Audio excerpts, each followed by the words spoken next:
이제 우리는 나이가 들수록 마음이 더 흔들리는 이유에 대하여 깊이 생각해야 되지 않겠습니까?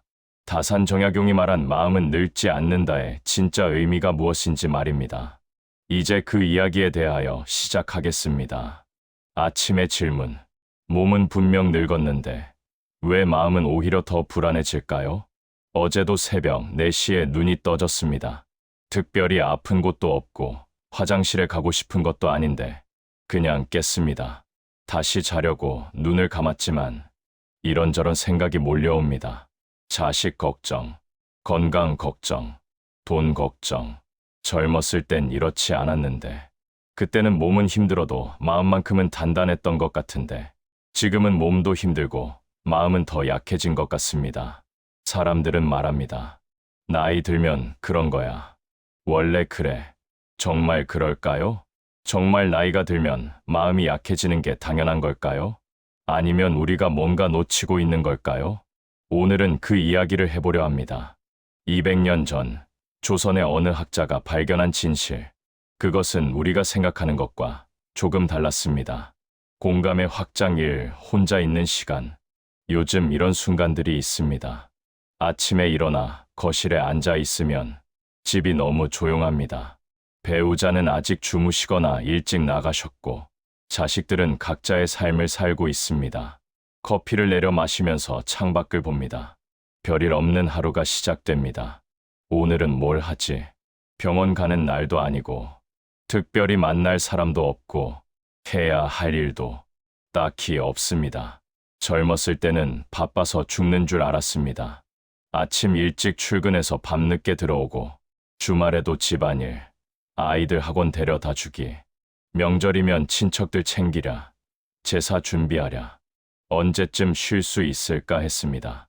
그런데 막상 시간이 생기니까 이게 또 불편합니다. 시간이 많으니까 생각도 많아집니다. 나는 뭘 하며 살았나? 남은 시간은 얼마나 될까? 지금이라도 뭔가 할 수 있을까? TV를 켜봅니다. 뉴스는 온통 젊은 사람들 이야기. 드라마도, 예능도 다 젊은이들. 나는 이제 구경꾼인가? 스마트폰을 봅니다. 자식들이 올린 사진들, 손주들 사진, 귀엽습니다.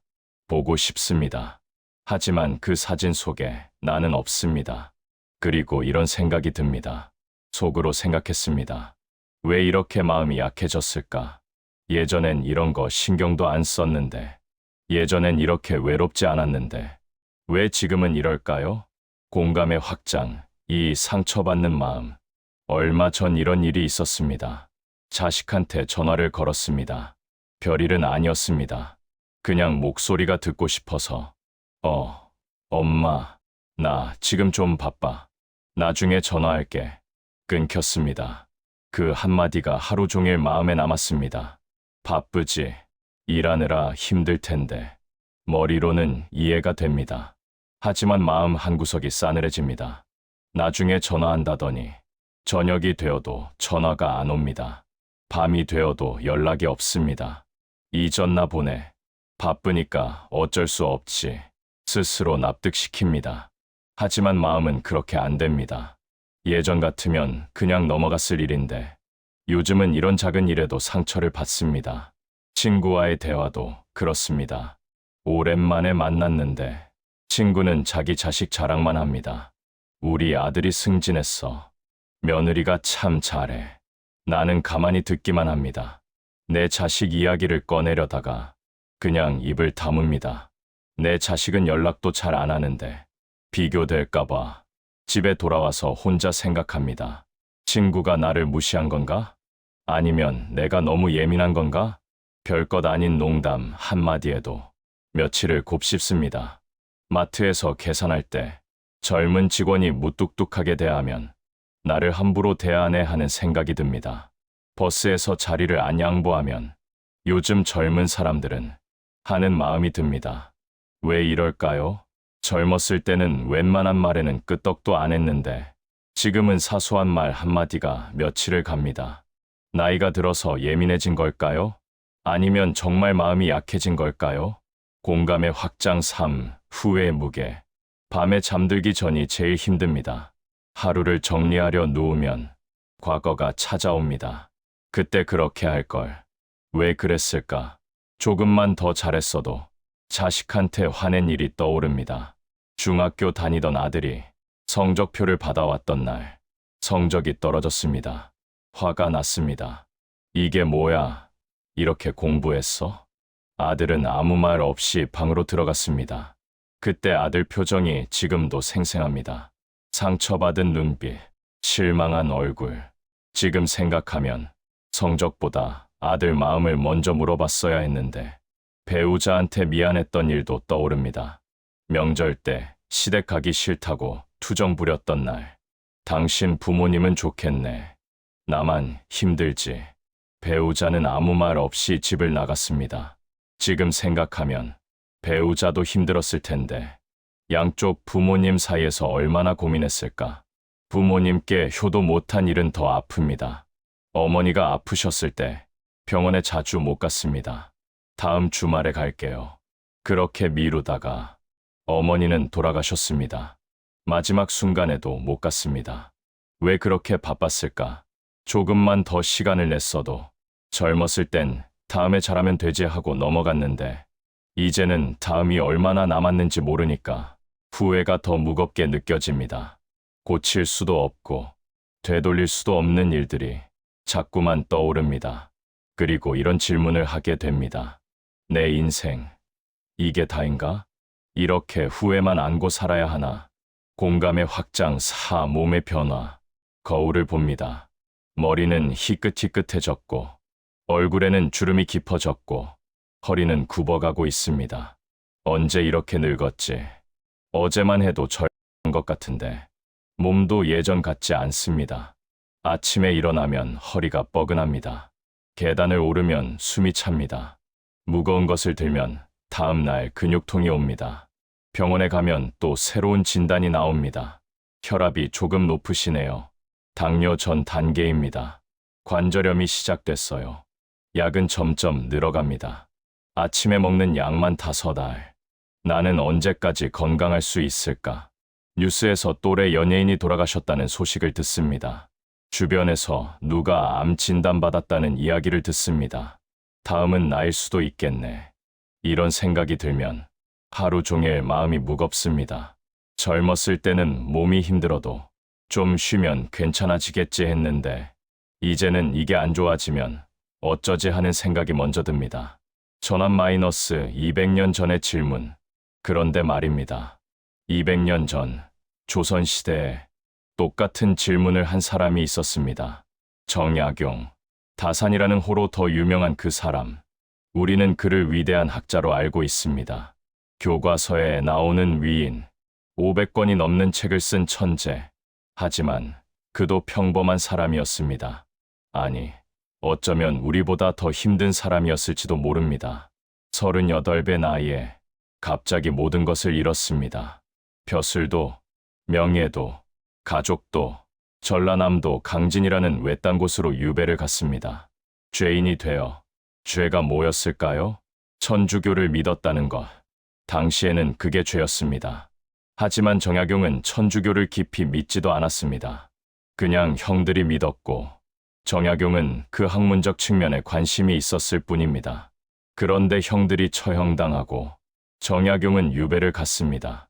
억울했을 겁니다. 18년. 그곳에서 그는 18년을 보냈습니다.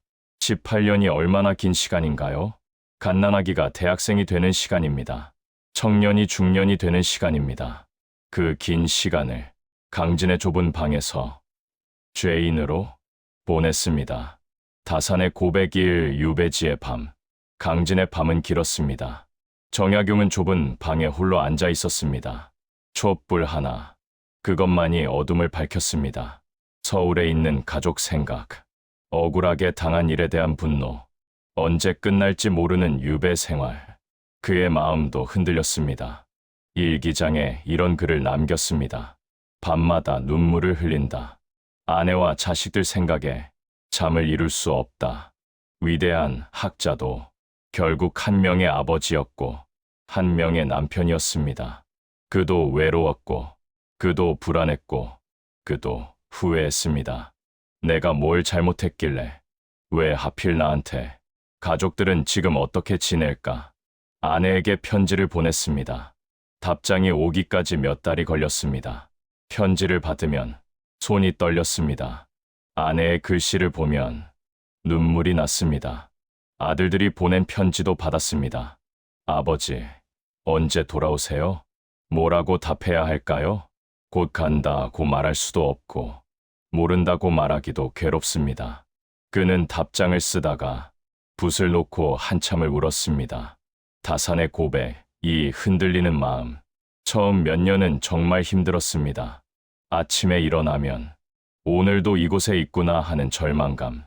밥을 먹어도 맛이 없습니다. 책을 읽어도 머리에 안 들어옵니다. 마을 사람들은 그를 죄인으로 봤습니다. 멀리서 수군거렸습니다. 저 사람이 역적이래. 천주교 믿었대. 친구도 없었습니다. 말을 나눌 사람도 없었습니다. 어떤 날은 하루 종일 한마디도 안 하고 지냈습니다. 침묵 속에서 생각만 자랐습니다. 나는 왜 이렇게 됐을까? 내 인생은 이제 끝인가? 의미가 있을까? 밤이 되면 더 힘들었습니다. 내일도 이럴 텐데, 내년에도 이곳에 있을 텐데, 희망이 보이지 않았습니다. 그는 마음이 무너지는 걸 느꼈습니다. 몸은 건강했습니다. 하지만 마음이 병들어 갔습니다. 다산의 발견, 마음을 들여다보다. 그런데 정약용은 특별한 사람이었습니다.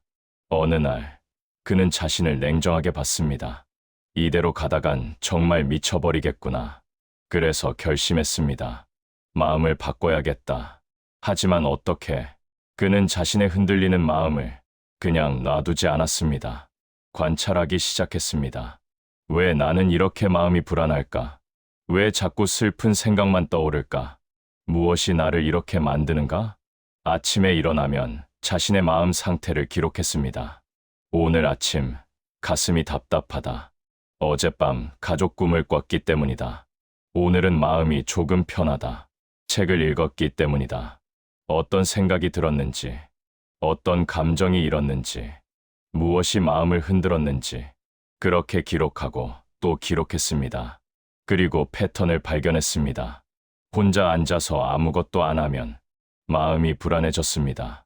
과거를 생각하면 후회와 분노가 일어났습니다. 미래를 걱정하면 절망감이 밀려왔습니다. 하지만 반대도 있었습니다. 책을 읽으면 마음이 차분해졌습니다. 글을 쓰면 생각이 정리됐습니다. 사람들을 가르치면 의미가 느껴졌습니다. 그는 깨달았습니다. 마음이 약해진 게 아니었습니다. 마음을 방치했던 겁니다. 핵심 철학일 마음은 늙지 않는다. 정약용은 이렇게 말했습니다. 심불러, 마음은 늙지 않는다. 이 말이 처음엔 이해가 안 됩니다. 분명 나이가 들면 마음도 약해지는 것 같은데 무슨 말인가 싶습니다. 하지만 그는 이렇게 설명했습니다. 몸은 세월을 이길 수 없다. 백발이 되고 주름이 지고 허리가 굽는다. 이것은 자연의 이치다. 하지만 마음은 다르다. 마음은 세월의 지배를 받지 않는다. 마음은 언제든지 배울 수 있고, 마음은 언제든지 성장할 수 있고, 마음은 언제든지 깨달을 수 있다. 다만 사람들이 마음을 돌보지 않을 뿐이다. 무슨 뜻일까요? 우리는 몸은 열심히 관리합니다. 건강검진 받고, 운동하고, 영양제 먹고, 병원 다닙니다. 혈압 조금만 높아도 걱정합니다. 당뇨 전 단계라고 하면 식단을 바꿉니다. 무릎이 아프면 병원 5군데를 갑니다. 몸이 아프면 바로 알아차립니다. 그런데 마음은요? 마음이 흔들려도 원래 그런 거지 하고 넘어갑니다. 마음이 아파도 나이 들어서 그래 하고 방치합니다. 마음이 무너져도 어쩔 수 없지 하고 포기합니다. 몸의 병은 치료하면서 마음의 병은 왜 치료하지 않을까요? 정약용은 말합니다. 사람을 늙게 만드는 건 세월이 아니라 방치된 마음이라고. 핵심 철학이 이 마음이 흔들리는 이유. 그렇다면 왜 나이가 들수록 마음이 더 흔들릴까요?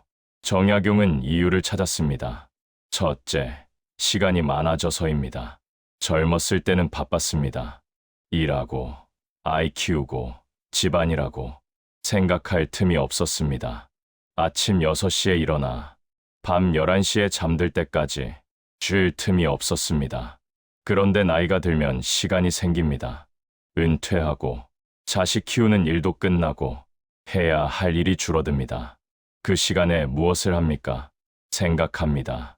과거를 떠올리고 후회하고 걱정합니다. 마음을 쓸 곳이 없으니 마음이 제멋대로 움직이는 겁니다. 정약용도 그랬습니다. 유배지에서는 할 일이 없었습니다. 벼슬도 없고 책임질 일도 없고 그냥 시간만 많았습니다. 그러니까 생각이 너무 많아졌습니다. 가족 생각, 억울한 생각, 미래 걱정, 마음이 갈 곳을 몰라 헤맸습니다. 둘째, 목표가 사라져서입니다. 젊었을 때는 목표가 명확했습니다. 돈을 벌어야 해, 아이를 키워야 해, 집을 마련해야 해, 승진해야 해. 마음이 한 곳을 향했습니다. 힘들어도 견딜 수 있었습니다. 목표가 있었으니까. 그런데 지금은요? 돈은 어느 정도 있고, 집도 있고, 아이도 다 컸고, 은퇴도 했습니다. 할 일은 다 한 것 같습니다. 그럼 이제 뭐 하지? 목표가 없으니 마음이 갈 곳을 잃었습니다. 셋째, 관계가 줄어들어서입니다. 젊었을 때는 사람이 많았습니다. 직장 동료, 학부모 모임, 친척 모임, 동창회, 복잡하고 번거로웠지만 사람 속에 있었습니다. 그런데 지금은요? 은퇴하니 직장 동료는 연락이 끊기고 아이가 크니 학부모 모임도 없고 친척도 점점 줄어들고 친구도 하나둘 떠나갑니다. 외로워집니다. 외로우니까 생각이 더 많아집니다. 정약용은 말합니다. 마음은 본래 움직이는 것이다. 움직일 곳이 없으면 제자리에서 맴돈다. 그러다 보면 과거로 가고 후회로 가고 불안으로 간다. 핵심, 철학 3, 마음을 쓰는 법. 그렇다면 어떻게 해야 할까요? 정약용은 유배지에서 답을 찾았습니다. 그는 마음을 쓰기 시작했습니다. 처음에는 억지로 했습니다. 이게 무슨 소용인가? 어차피 여기서 나갈 수도 없는데. 하지만 해봤습니다. 책을 읽었습니다. 논어를 다시 읽고, 맹자를 다시 읽고, 중국 서적들을 구해서 읽었습니다. 읽다 보니 생각이 정리됐습니다. 가족 생각이 줄어들지는 않았지만 조금은 견딜만해졌습니다. 그래서 글을 쓰기 시작했습니다. 읽은 책에 대한 생각을 기록했습니다. 자기 생각을 정리했습니다. 쓰다 보니 마음이 차분해졌습니다. 후회가 사라지지는 않았지만 덜 괴로워졌습니다. 그리고 가르치기 시작했습니다. 마을의 젊은이들이 찾아왔습니다. 저희에게 가르쳐 주세요. 처음엔 거절하려 했습니다. 나 같은 죄인이 뭘 가르치나. 하지만 가르쳤습니다. 가르치다 보니 의미가 느껴졌습니다. 아, 나도 아직 쓸모가 있구나. 그렇게 조금씩 달라졌습니다. 마음이 한 곳에 쏠리니까 쓸데없는 생각이 줄어들었습니다. 무언가를 하니까 후회할 시간이 없었습니다. 배우고 가르치니까 외로움이 덜했습니다. 그는 18년 동안 500권이 넘는 책을 썼습니다. 유배지에서 죄인의 몸으로 아무런 지원도 없이 어떻게 그게 가능했을까요? 마음을 제대로 쓴 겁니다. 핵심 철학 4-60대의 마음 사용법. 그럼 우리는 어떻게 해야 할까요? 정약용의 방법을 60대의 현실에 맞춰 생각해 봅시다. 마음을 쓴다는 것은 거창한 일이 아닙니다. 책을 500권 쓸 필요도 없고 위대한 업적을 남길 필요도 없습니다. 중요한 건 마음을 어딘가에 두는 겁니다. 구체적으로 어떻게 할까요? 첫째, 작은 일상을 만드세요. 어떤 분은 텃밭을 가꿉니다. 매일 아침 일어나 텃밭에 나갑니다. 상추 한 포기를 살핍니다. 토마토 한 알을 살핍니다. 오늘은 물을 줘야겠네. 이 잎은 벌레가 먹었네. 이제 곧 수확할 수 있겠어. 그 순간만큼은 자식 걱정도, 건강 걱정도, 돈 걱정도 없습니다. 마음이 거기 있으니까. 텃밭이 없다면 화분도 좋습니다. 베란다에 작은 화분 몇 개, 허브를 키우고 꽃을 키우고 매일 물 주고 햇빛 확인하고 성장을 지켜봅니다. 그것만으로도 마음에 일상이 생깁니다. 둘째, 배우세요. 나이가 들었다고 배움을 멈출 이유는 없습니다. 어떤 분은 스마트폰 배우러 복지관에 갑니다. 어떤 분은 영어 공부를 시작합니다. 어떤 분은 악기를 배웁니다. 처음엔 어렵습니다. 내가 이 나이에 뭘. 하지만 하다 보면 재미있습니다. 새로운 걸 알아가는 기쁨, 조금씩 나아지는 실력, 그 과정에서 마음이 살아납니다. 셋째, 기록하세요. 어떤 분은 일기를 씁니다. 어떤 분은 블로그를 시작합니다. 어떤 분은 자서전을 씁니다. 손주에게 남길 편지를 씁니다. 인생에서 배운 것들을 정리합니다. 글을 쓰다 보면 생각이 정리됩니다. 혼란스럽던 감정이 글로 나오면 명확해집니다. 넷째, 관계를 만드세요. 복지관에 가면 사람들이 있습니다. 교회나 절에 가면 공동체가 있습니다. 동호회에 가입하면 친구가 생깁니다.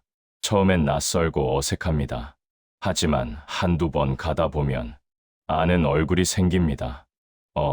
오늘도 오셨네요. 어제 안 보이셔서 걱정했어요. 그 한마디가 마음을 따뜻하게 합니다.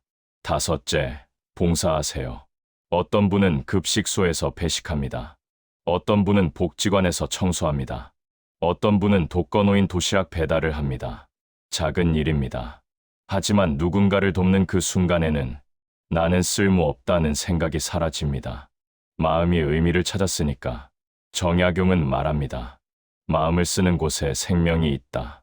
인생 적용 1, 자식 문제. 많은 분들이 자식 때문에 마음 아파합니다. 내가 이렇게 키웠는데 이제는 연락도 잘 안 하네. 명절에도 안 오려고 해. 서운합니다. 섭섭합니다. 때로는 화도 납니다. 그런데 정약용도 그랬습니다. 유배지에서 아들들에게 수없이 편지를 보냈습니다. 잘 지내고 있느냐? 공부는 열심히 하느냐? 어머니를 잘 모시거라. 답장이 오지 않을 때도 많았습니다. 몇 달을 기다려도 소식이 없었습니다. 정약용도 서운했을 겁니다. 내가 이렇게 걱정하는데 한 줄이라도 보내줄 수 있잖아. 하지만 그는 이렇게 생각했습니다. 내 마음을 자식에게만 두지 말자. 자식도 자식의 인생이 있습니다. 그들도 바쁘고, 그들도 힘들고, 그들도 자기 문제가 있습니다. 어머니를 돌보랴, 생계를 꾸리랴, 자기 가족을 챙기랴. 그들도 버거울 겁니다. 그걸 이해하는 게 진짜 부모의 마음 아닐까요? 자식한테 서운한 마음이 들 때 이렇게 생각해 보세요. 자식은 내 소유가 아니야. 자식도 자기 인생을 살 권리가 있어. 대신 이렇게 해보는 겁니다. 자식 걱정하는 그 마음을 다른 곳에도 나눠두는 겁니다. 친구한테, 취미에, 봉사에, 배움에. 그러면 자식이 연락 안 해도 온 세상이 무너지지 않습니다. 자식은 여전히 소중하지만 마음의 전부는 아닌 겁니다. 그게 건강한 마음입니다. 그게 자식을 위하는 길이기도 합니다. 자식도 부담스러울 겁니다. 부모의 마음이 온통 자기한테만 쏠려 있으면 인생 적용, 이 건강 불안, 몸이 예전 같지 않습니다. 아침에 일어나면 여기저기 아프고 병원 가면 또 새로운 진단이 나오고 약은 점점 늘어갑니다. 언제까지 건강할 수 있을까? 내일 갑자기 쓰러지는 건 아닐까? 이 불안이 마음을 잠식합니다. 하지만 정약용은 말합니다. 몸의 건강과 마음의 건강은 다르다. 몸은 늙습니다. 이건 어쩔 수 없습니다. 하지만 마음까지 늙을 필요는 없습니다. 정약용도 몸이 불편했습니다. 유배 생활 내내 허리가 아팠습니다. 오래 앉아 있으면 통증이 왔습니다. 글을 쓰다가 자주 일어나 허리를 펴야 했습니다. 눈도 나빠졌습니다. 촛불 아래서 글을 읽다 보니 시력이 떨어졌습니다. 작은 글씨는 잘 안 보였습니다. 관절염도 있었습니다. 강진의 습한 날씨 때문에 무릎이 붓고 아팠습니다. 하지만 그는 멈추지 않았습니다. 허리가 아프면 잠깐 쉬었다가 다시 썼습니다. 눈이 침침하면 글씨를 크게 썼습니다. 무릎이 아프면 앉아서 할 수 있는 일을 했습니다. 몸의 한계를 마음의 한계로 만들지 않았습니다. 우리도 그럴 수 있습니다. 무릎이 아파 멀리 못 가도 창가에 앉아 새를 볼 수 있고, 눈이 침침해 책을 못 봐도 오디오북을 들을 수 있고, 손이 떨려 글씨를 못 써도 키보드로 칠 수 있습니다. 허리가 굽어도 마음은 굽히지 않을 수 있습니다. 방법은 있습니다. 마음만 포기하지 않으면. 인생 적용 3. 외로움. 혼자 있는 시간이 많습니다. 배우자가 먼저 가신 분도 계시고, 함께 살아도 각자의 시간이 많습니다. 외롭습니다. 정약용만큼 외로운 사람이 또 있었을까요? 가족과 수백 킬로미터 떨어진 곳에서, 친구도 없고 아는 사람도 없는 곳에서 18년을 보냈습니다. 누구보다 외로웠을 겁니다. 밤이 되면 더 외로웠을 겁니다. 촛불 하나만 켜놓고 홀로 앉아 있으면 고독이 밀려왔을 겁니다. 하지만 그는 외로움을 이겼습니다. 어떻게? 외로움을 피하지 않고 외로움을 채웠습니다. 제자를 받아들였습니다. 처음엔 거절했습니다. 나 같은 죄인이 뭘 가르치나. 하지만 젊은이들이 계속 찾아왔습니다.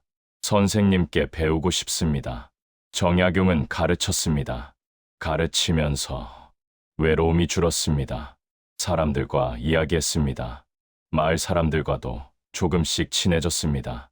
처음엔 죄인으로 봤지만 시간이 지나면서 정 선생으로 불렀습니다. 동네 사람들 고민을 들어주고, 농사짓는 법을 알려주고, 병든 사람 약을 지어주었습니다. 관계가 생겼습니다. 편지도 많이 썼습니다. 가족한테, 친구한테, 제자한테 편지를 쓰면서 마음을 나눴습니다. 혼자 있지만 마음은 혼자가 아니었습니다. 우리도 할 수 있습니다. 복지관에 가면 사람들이 있습니다. 교회나 절에 가면 공동체가 있습니다. 동호회에 가면 친구가 생깁니다. 처음엔 어색합니다.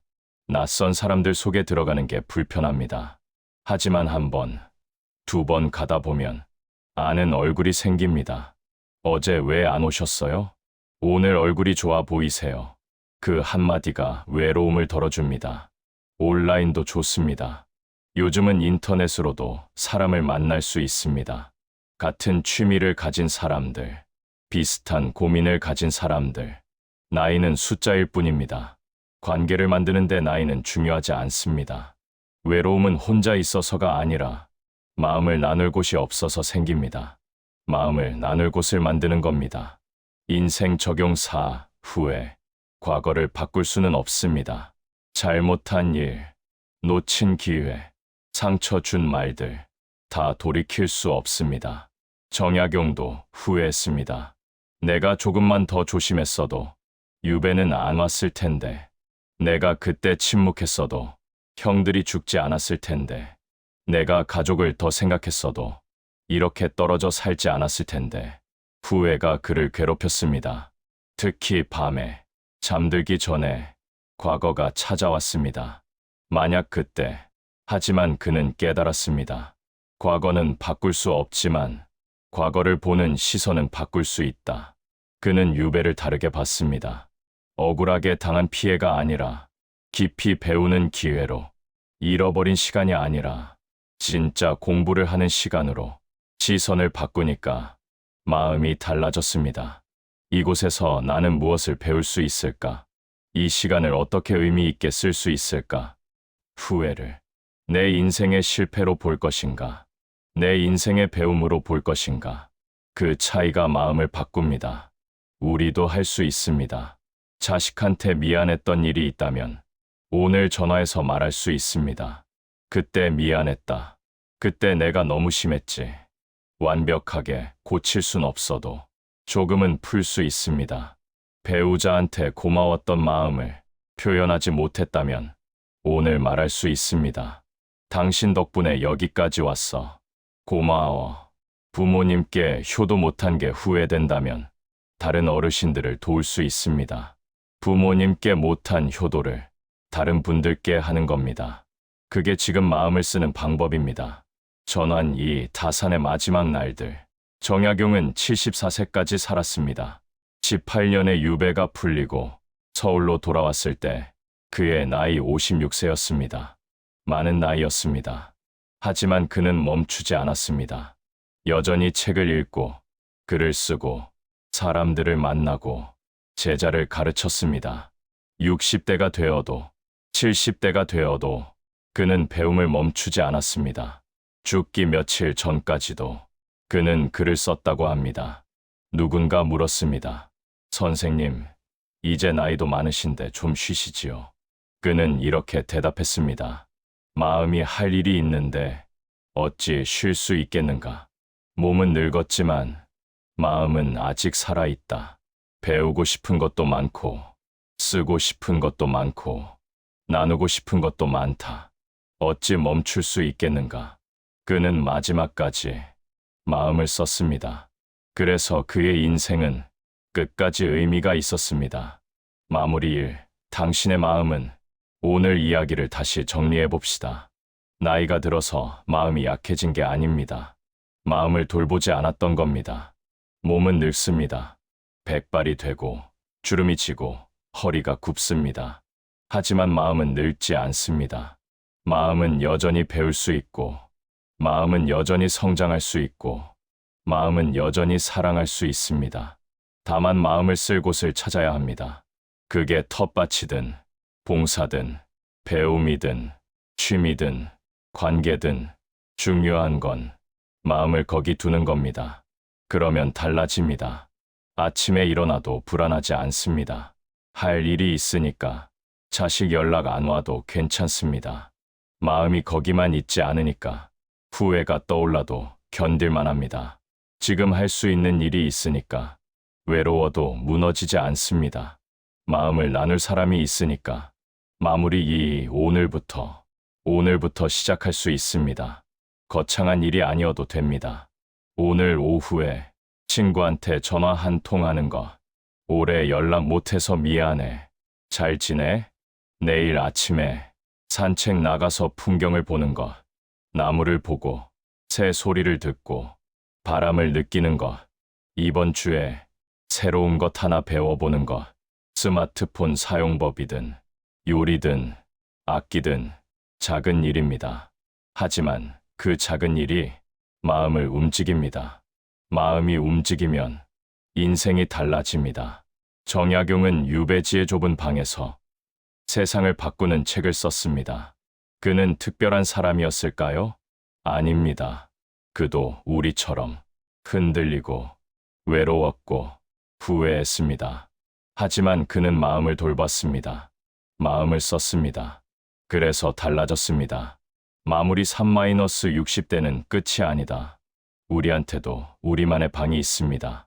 좁을 수도 있고 불편할 수도 있습니다. 하지만 그 방에서 우리는 무엇을 할 수 있을까요? 60대는 끝이 아닙니다. 오히려 시작일 수 있습니다. 인생에서 처음으로 진짜 나를 위한 시간이 생겼습니다. 자식 키우느라, 돈 벌느라, 남 눈치 보느라 못했던 것들을 할 수 있는 시간.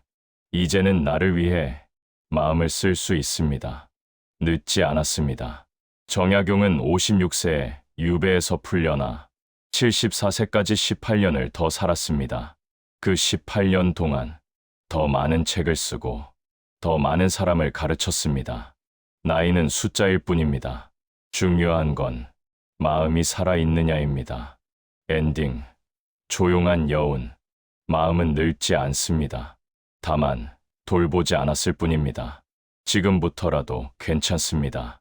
오늘 저녁 창밖을 보면서 조용히 생각해 보세요. 내 마음은 지금 어디에 있나? 내 마음은 무엇을 하고 싶어 하나? 그리고 내일 아침 작은 것 하나를 시작해 보세요. 전화 한 통이든 산책이든 책 한 페이지든 그 작은 시작이 당신의 마음을 움직일 겁니다. 몸은 예전 같지 않지만 마음은 여전히 살아 있습니다. 그 마음을 어디에 쓸지는 당신이 정합니다. 정약용이 200년 전에 발견한 진실. 그것은 지금도, 여기서도, 당신에게도 유효합니다.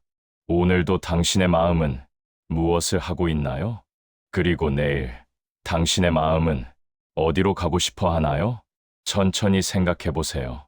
답은 당신 안에 있습니다. 그리고 기억하세요. 당신은 아직 끝나지 않았습니다. 당신의 마음은 아직 살아 있습니다. 오늘 이야기가 조금이라도 도움이 되셨다면 구독과 좋아요로 함께 해주세요. 여러분의 마음이 다시 살아나기를 진심으로 바랍니다. 다음에 또 뵙겠습니다.